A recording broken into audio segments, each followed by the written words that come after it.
এই মেঘলা দিনে একলা ঘরে থাকে না তো মন, কাছে যাব কবে পাবো ওগো তোমার নিমন্ত্রণ।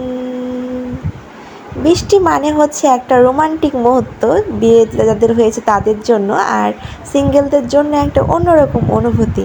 বৃষ্টি ভালো লাগে না বলতে এমন মানুষই মনে হয় খুঁজে পাওয়া যাবে না। আর সেটা যদি হয় গ্রামের বৃষ্টি তাহলে তো কথাই নেই।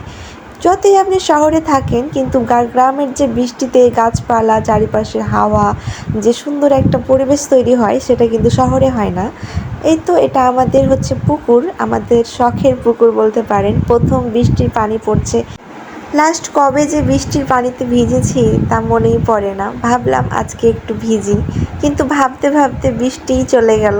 কি আর করার, তারপরও চারিপাশটা ঘুরে ঘুরে দেখছিলাম।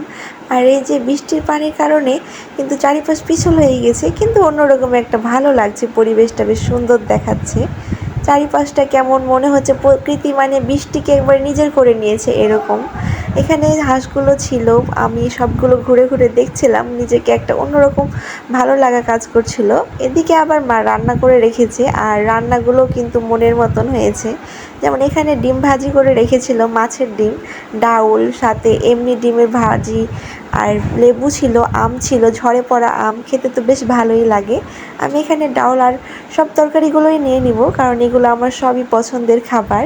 আপনাদের কাছে কি এরকম খাবার ভালো লাগে তা কমেন্টে জানাবেন, আর আমার ভিডিওটি কেমন লাগলো সেটাও জানাবেন।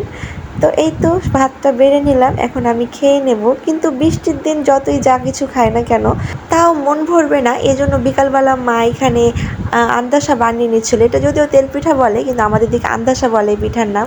তো পাঁপড় আন্দাসা খেয়ে নিলাম। এগুলো হচ্ছে ঝরে পড়া আম, যে আমগুলো রান্না করা হয়েছিল ভাইয়া নিয়ে আসছে। আর ঝরে পড়া আম কিন্তু আলাদা একটা মজা লাগে খেতে, তাই না? তো সবাই ভালো থাকেন, এতক্ষণ ভিডিওটি দেখার জন্য সবাইকে ধন্যবাদ। সুস্থ থাকেন, আল্লাহ হাফেজ।